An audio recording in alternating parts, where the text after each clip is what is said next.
Здравствуйте, друзья! Сегодня у нас 5 июля, среда, примерно 19:30 по вашингтонскому времени. И сегодня у меня для вас эксклюзивный материал. Один из самых важных, который был, наверное, за время всего существования этого канала. Материал, который вам объяснит, что происходит сейчас в Украине, я имею в виду прежде всего войну, и что нам ожидать дальше. Это уникальный материал. Это потрясающее, это не статья даже, это потрясающее глубокое исследование о тайных операциях ЦРУ в Украине и вокруг Украины. Что они делали накануне российской агрессии, что они делают потом, до сих пор. И этот материал настолько поразительно откровенен, что я просто... для меня это была большая... Я в шоке. Я был в шоке, когда я его прочитал. И я хочу вам подробно его изложить, он очень большой. И дать свои комментарии. Вы увидите, что многое из того, что мы с вами говорили, причем по принципиальным вопросам, это все подтверждается в этом исследовании по поводу операции ЦРУ. Материал большой, повторяю, поэтому я, видимо, разобью на две части. Это не материал для разговорного жанра. Это материал для, я бы сказал, людей, которым нужна интеллектуальная пища, которым нужна информация для того, чтобы понимать, что вокруг них происходит, а не для того, чтобы погреть их уши.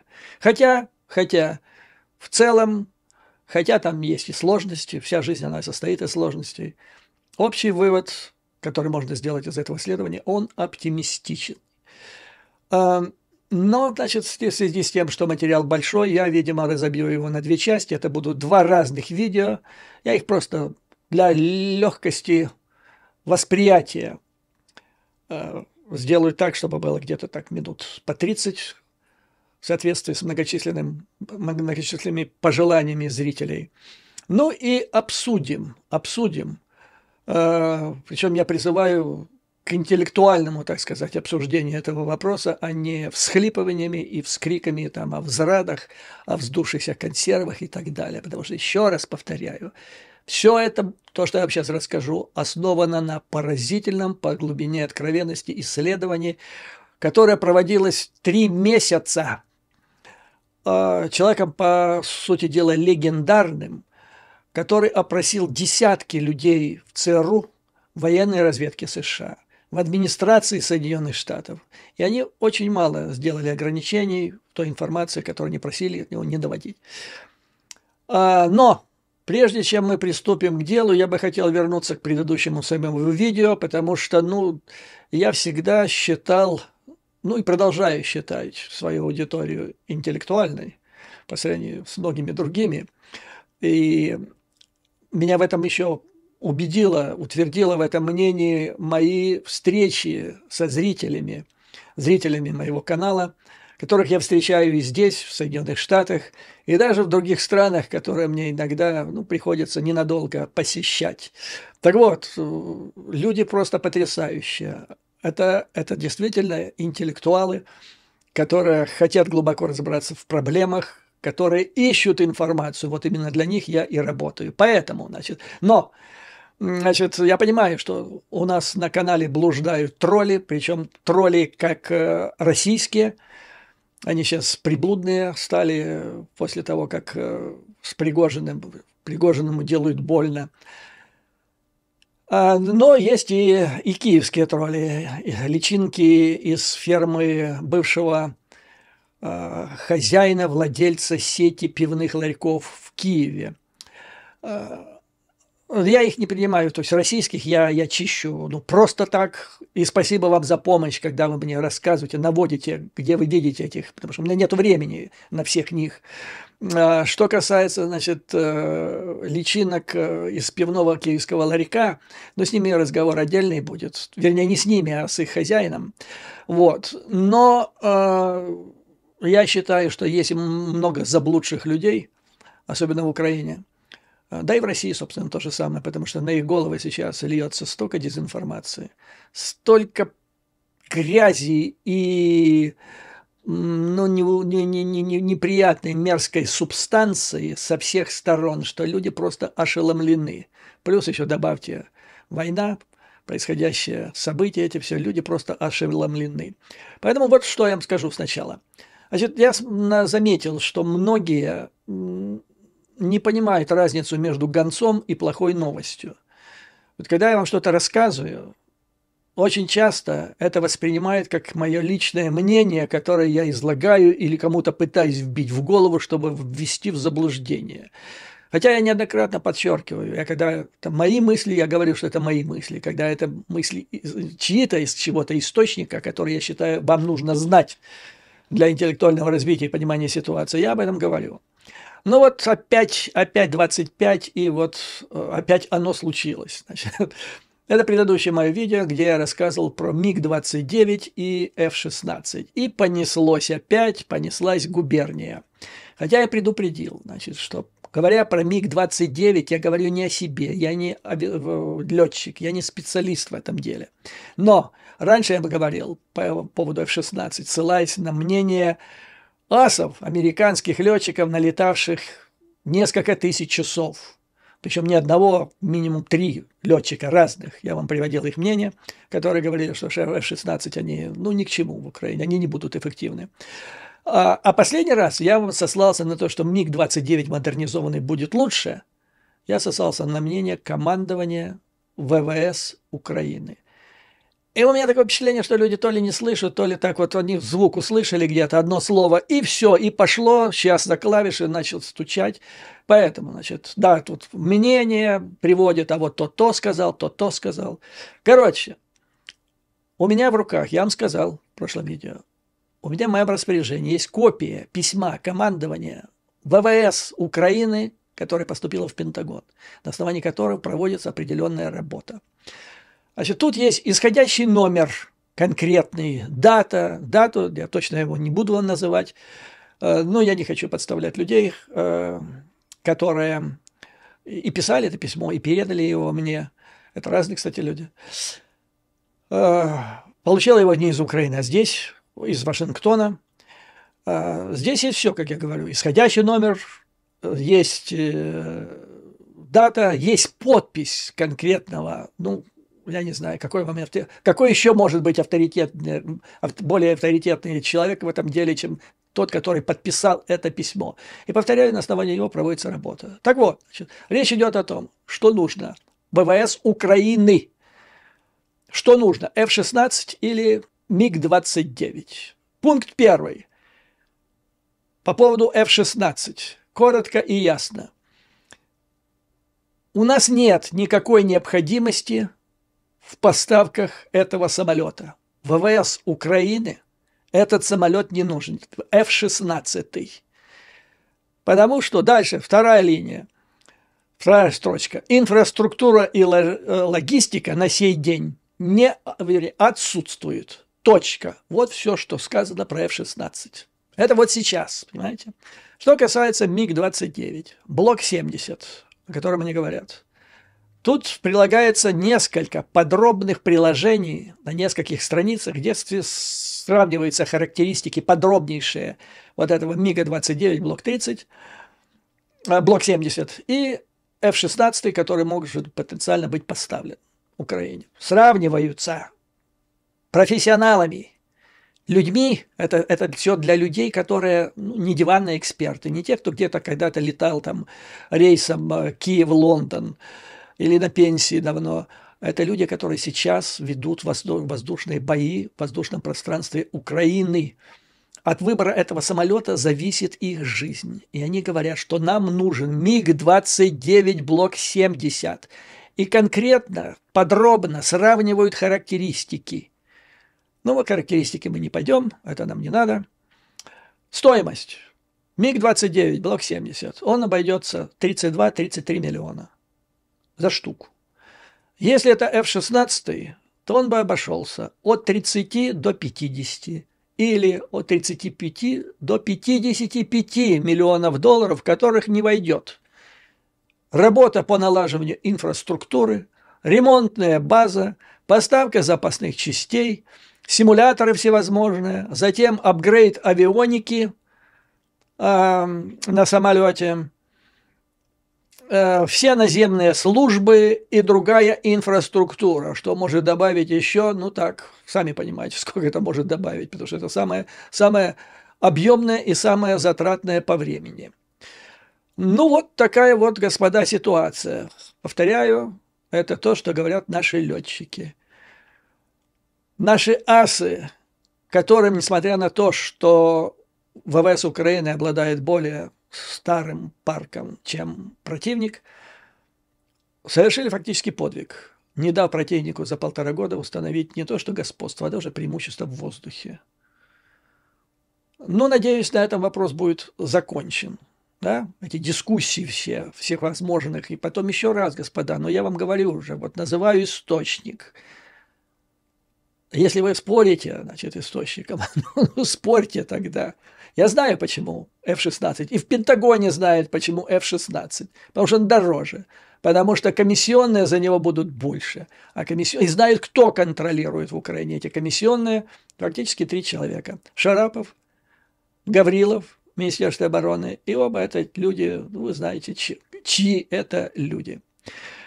Ну вот, закончив на этом, перейдем к основному вопросу. Итак, сегодня журнал Newsweek опубликовал статью «Эксклюзив. Слепое пятно ЦРУ в отношении войны в Украине». Написал его Уильям Аркин, человек легендарный в Соединенных Штатах. Он работал с 1974 по 1978 год в военной разведке в Западном Берлине. Затем вышел в отставку и грохнул, потряс Америку сборником, который называется «Сборник по вопросам ядерного оружия», где он, значит, раскрыл информацию о всех американских ядерных объектах по всему миру. Там были и советские ядерные объекты.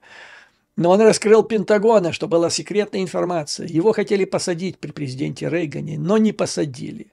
Он писал дальше. Следующая бомба, которую, значит, он сделал, бросил, это в начале 90-х годов, вернее, в 92-м году, 1992 году, он раскрыл материал о работах Пентагона по созданию мини-ядерных боезарядов. Это был как гром среди ясного неба. Его хотели закрыть за решеткой, не закрыли.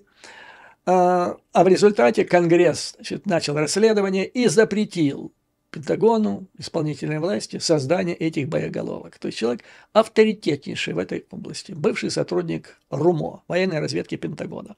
И надо сказать, что он по-прежнему его источники военной разведки Пентагона, но и в ЦРУ в целом, в спецслужбах Соединенных Штатов Америки. В течение 3 месяцев он проводил это расследование.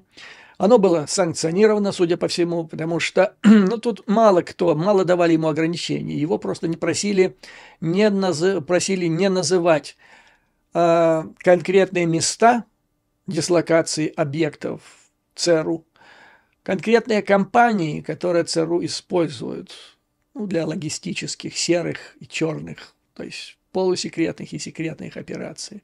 Естественно, просили не называть имена агентуры. Ну вот, собственно говоря, и все. То есть просили не называть явки, как говорится, имена, пароли. Но, по сути, вся деятельность ЦРУ здесь раскрыта. И вот что он пишет с самого начала.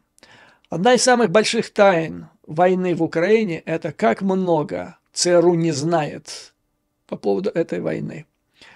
Агентство, то есть ЦРУ, не уверено в намерениях и вообще о чем он думает касаемо президент Зеленский, так же, как и о Владимире Путине. Но Путин понятно, да, он сам, понятно, что человек, мало того, что он еще не в себе, он еще закрытый человек, он президент враждебной страны, поэтому понятно, что он закрытый. Но вот начало, такое заявление, что президента самого главного союзника страны, которая считает Соединенные Штаты самым главным союзником, и о нем неизвестно, о чем он думает и каковы его реальные намерения, это, господа, я вам скажу, То есть, ну вот если взять агентурную разведку, и если ты идешь на операцию, и ты не знаешь человека, то ты ему не можешь доверять, то на никакую серьезную операцию с ним идти нельзя, иначе это чревато. Это плохо для развития союзнических отношений, потому что эти отношения, особенно сейчас, в этот тяжелый момент, они должны быть доверительными. Вот как дальше будет рассказано, как Соединенные Штаты, в частности ЦРУ, какие они отношения имеют с Польшей и польскими спецслужбами. Ну, и дальше сначала. Какая формула Байдена, когда он начал помогать Украине или дал команду? Байден решил, что Соединенные Штаты вместе с Киевом, то есть с Украиной, то есть Америка начнет помогать Украине вооружениями, но это будет иметь ограниченные, то есть операции ВСУ Украины и Соединенных Штатов будут ограничены. Соединенные Штаты не пошлют туда свои войска, а ВСУ Украины при помощи американского оружия будут сражаться только в пределах своей территории. Взамен Россия, повторяю, тогда планы и намерения Путина были неведомы. И тогда Россия, если вы помните, трясла своим ультиматумом Америки и НАТО, требуя убраться до границ 1977 года, в противном случае угрожая ядерным ударом. То есть в этих условиях Байден поставил ограничения. Мы вот идем на такие ограничения. Россия в ответ будет тоже воевать только в рамках Украины. Она не перейдет в страны НАТО, плюс она не будет применять ядерное оружие. То есть, с одной стороны, не будет эскалации, и с другой стороны, не будет эскалации. Дальше. Ситуация вот какая в настоящее время. Как сказал Newsweek, высокопоставленный сотрудник РУМО, то есть военной разведки, ЦРУ полностью сознает, насколько сильно Россия увязла в Украине.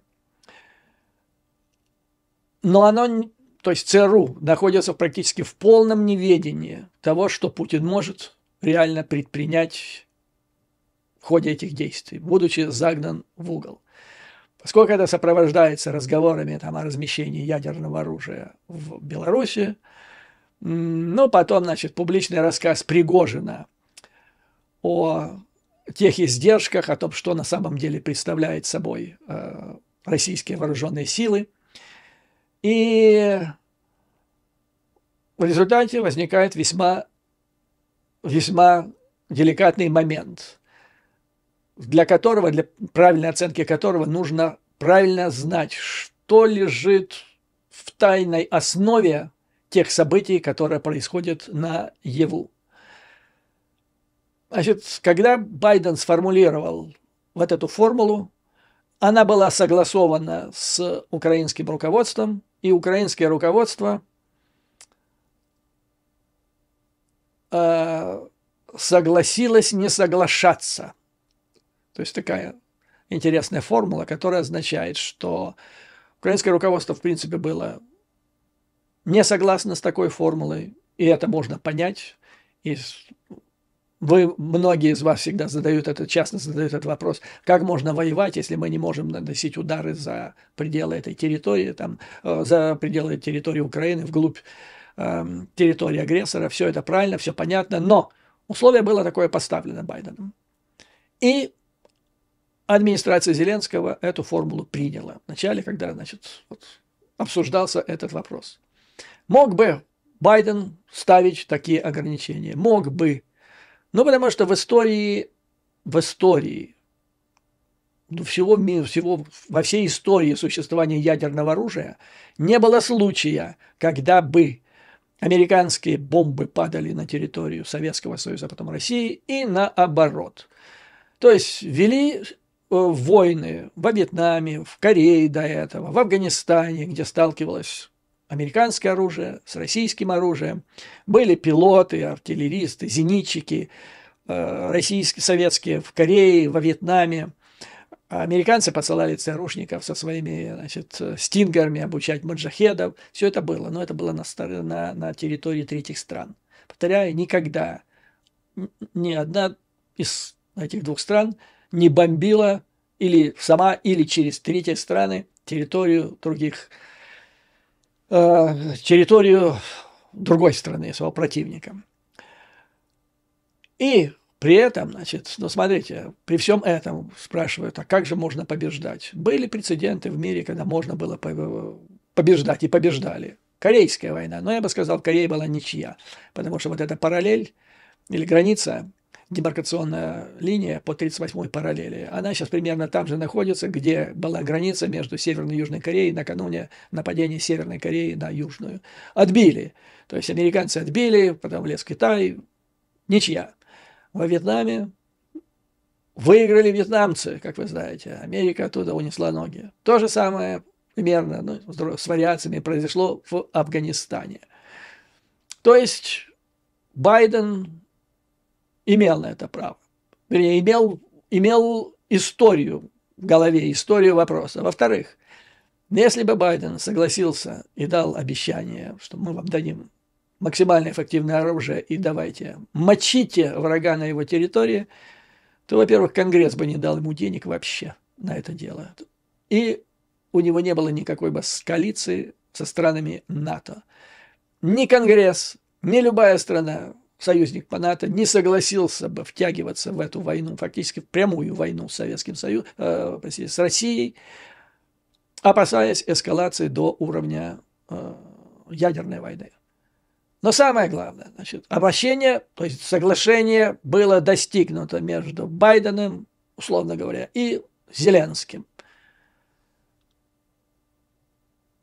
И самое главное, по результатам этого соглашения, самое главное ограничение, которое было наложено друг на друга обеими сторонами, это сделать так, чтобы война не вышла из-под контроля и не превратилась в Третью мировую войну с применением массового термоядерного оружия.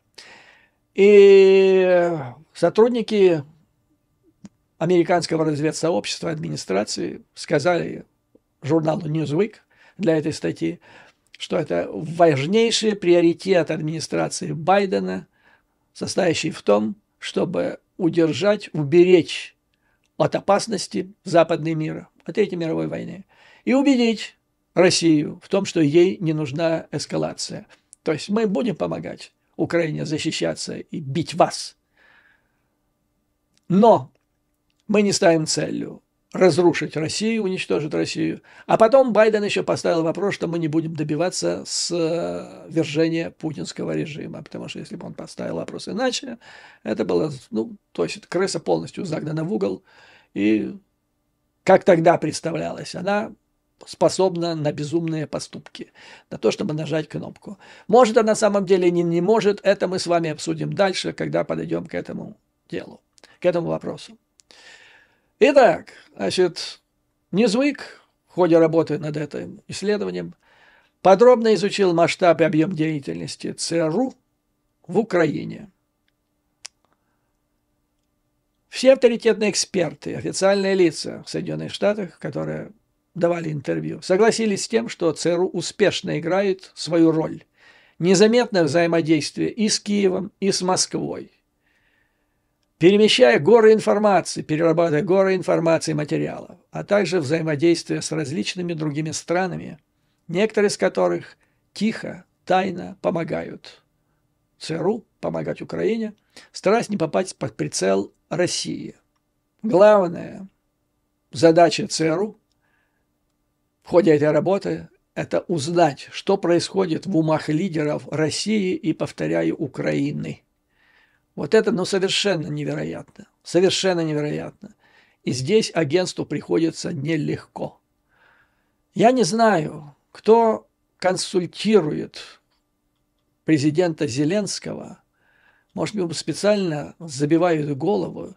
Но мне странно, что взрослый человек не понимает, что для того, чтобы успешно противостоять агрессору, нужно с главным союзником иметь как можно более тесные доверительные отношения. Ну, как скажем, Черчилль имел со Сталиным, когда они, значит, могли решить любой вопрос, могли даже легко повздорить друг с другом, но они доверяли.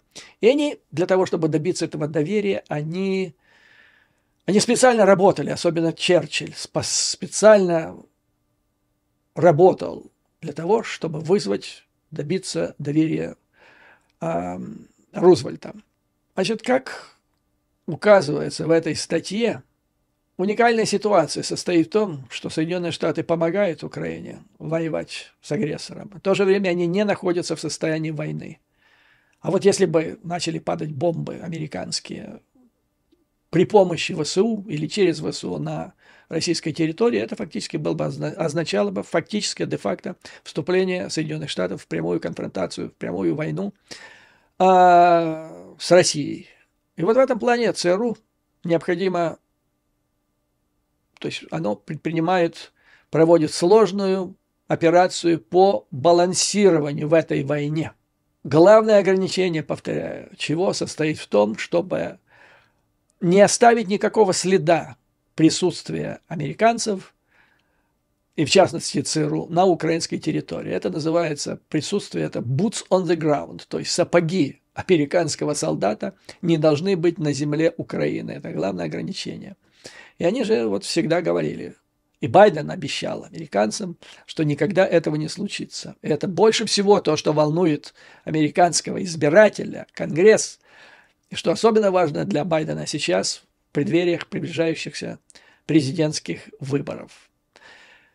Должен вам сказать, что ЦРУ, это, в общем, главная сейчас организация Соединенных Штатов, главное ведомство, которое играет ведущую роль в двусторонних отношениях между США и Украиной и в той помощи, которую оказывает правительство США Украине.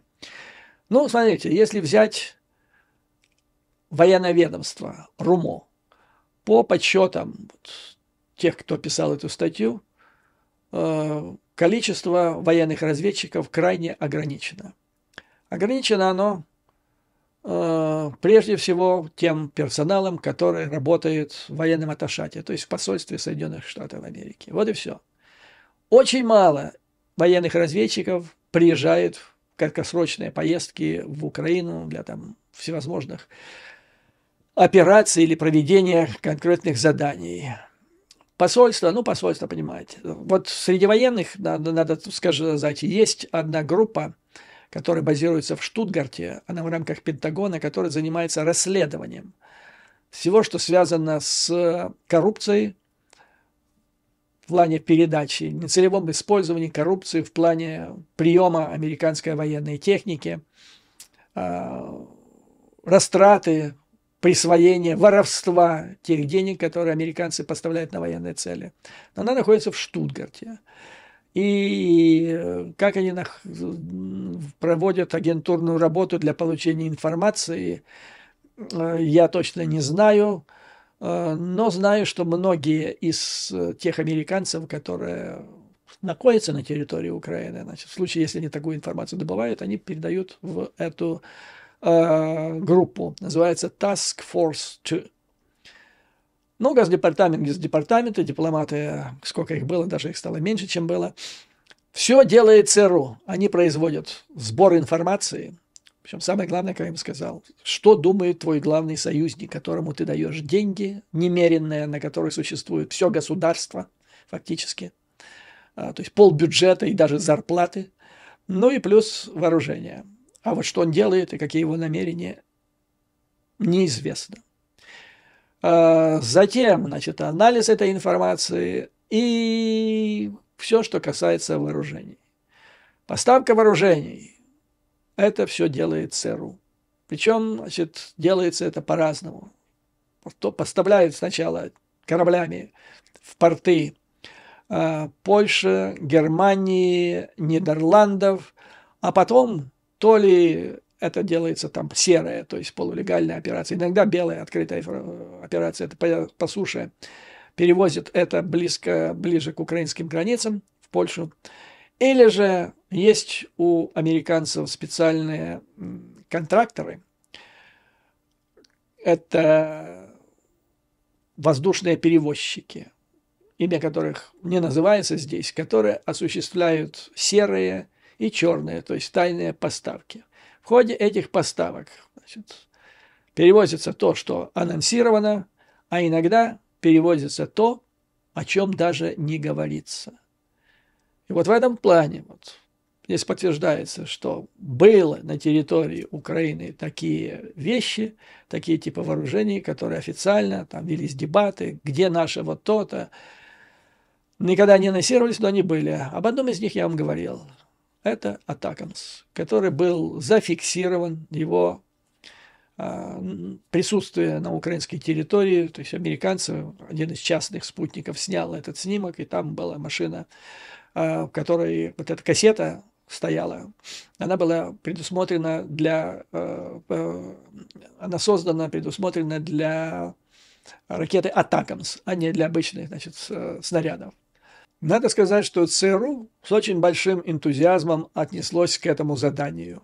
То есть это глобальная, захватывающая дух операция, где бесконтрольным фактически хозяином, кроме закона и Конгресса США, естественно, являлась Лэнгли.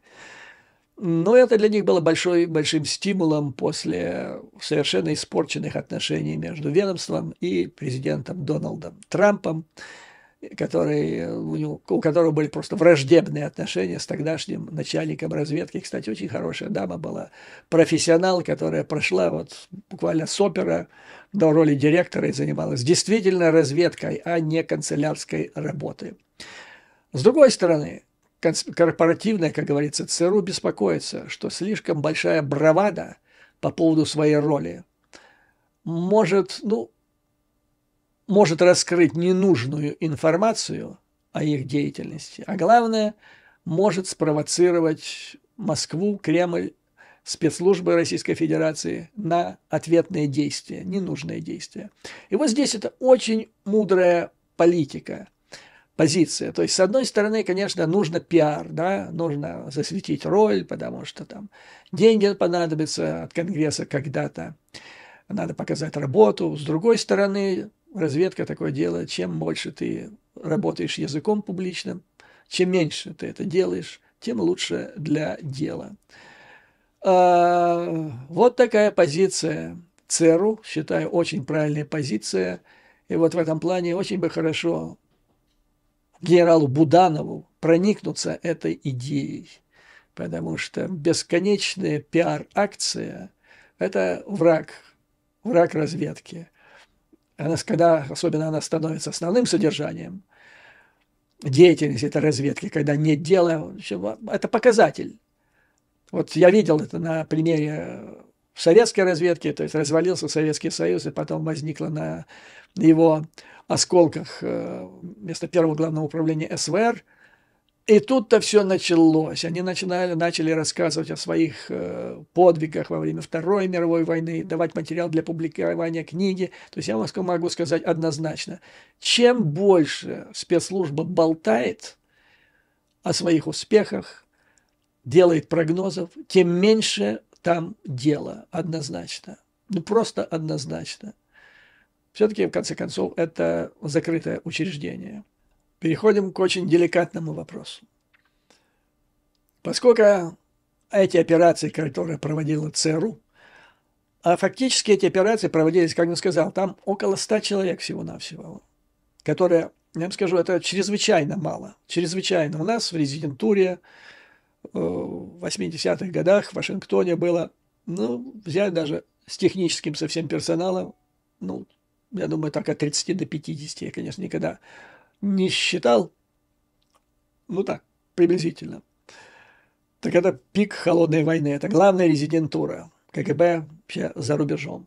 А здесь 100 человек во время серьезной войны, и такие громадные задачи от сбора, анализа информации, кончая физической поставкой вооружений, Это потрясающая эффективность с точки зрения, вот у американцев есть такой критерий стоимость-эффективность, то есть получить как можно больше выхлопа, отдачи на каждый вложенный доллар. При этом ЦРУ пыталась сделать все возможное для того, чтобы свое присутствие было в Украине незаметно. А для этого она хотела как бы дистанцироваться от любых операций, то есть от реальных боевых действий. Не на деле, а чтобы о них не было известно. Это, как пишется в статье, касалось, в частности, саботажа трубопровода «Северный поток». «Северный поток» и удар, ракетный удар по мосту через Керченский пролив. А также касается ударов беспилотников по объектам на территории Российской Федерации, а также других специальных операций через границу, то есть на территории Российской Федерации. Потому что, мы возвращаемся к формуле Байдена, это так было договорено с самого начала.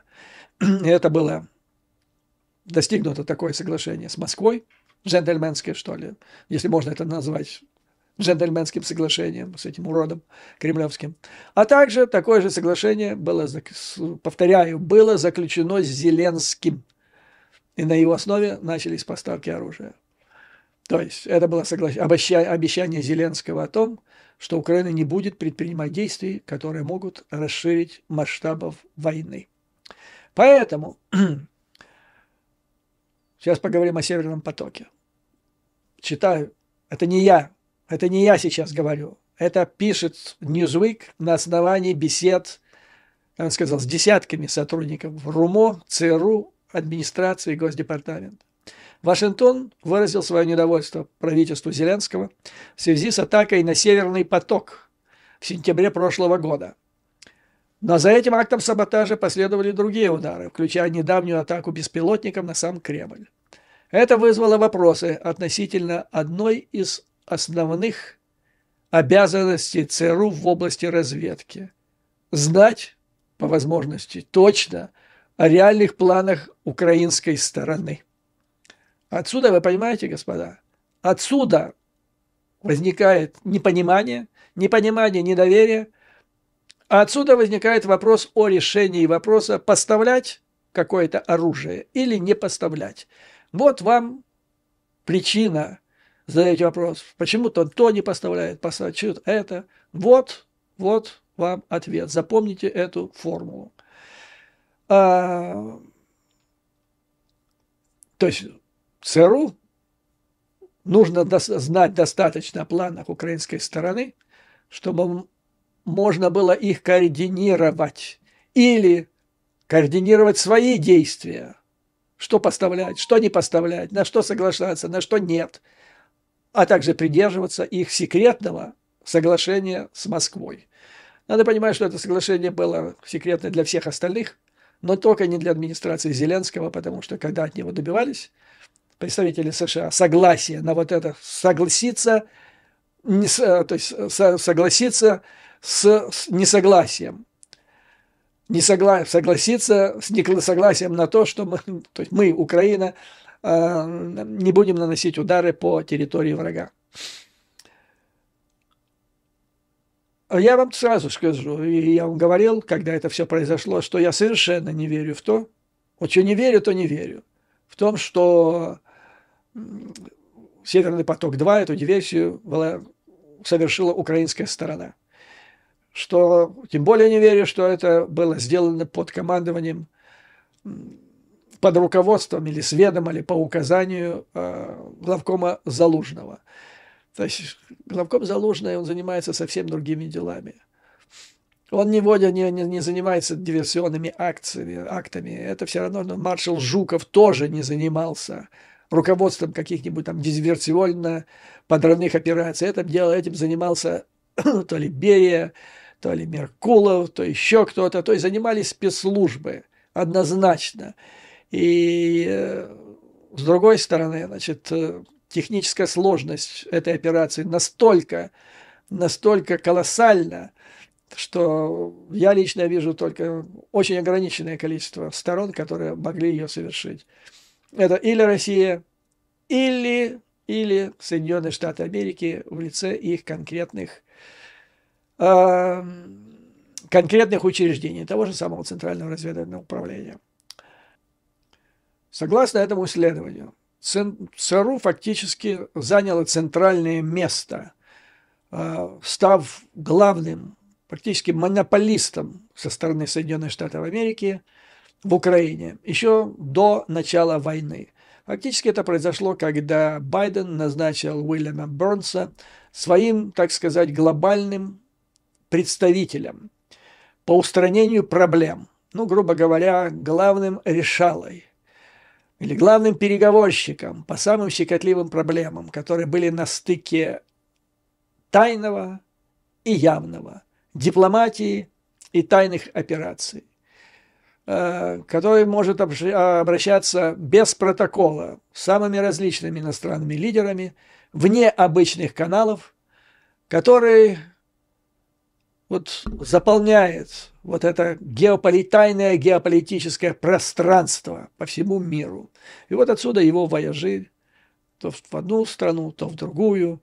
И когда он посещает, вот последний раз он посетил Киев, там думали, и писали, вернее, зачем он это сделал. И, значит, объяснение было такое, он приехал услышать о том, как дальше, значит, какие планы дальнейшие украинской стороны по поводу наступления. Ну, я думаю, что по поводу наступления основные вопросы решаются по линии генерала Залужного, генерала Милли. То есть деликатность, я думаю, операции была гораздо глубже и гораздо острее. Ну, вспомним приезд 12 января 22 года Бернса, совсем накануне агрессии, когда он фактически привез подробнейшую информацию вместе с документами, там, с картами о том, как и что собирается делать Мордор в отношении Украины. На данном этапе, я думаю, что что-то американцы заподозрили, что-то не узнали, что вызвало их тревогу. И я думаю, одним из этих вопросов была ситуация вокруг Запорожской ГЭС.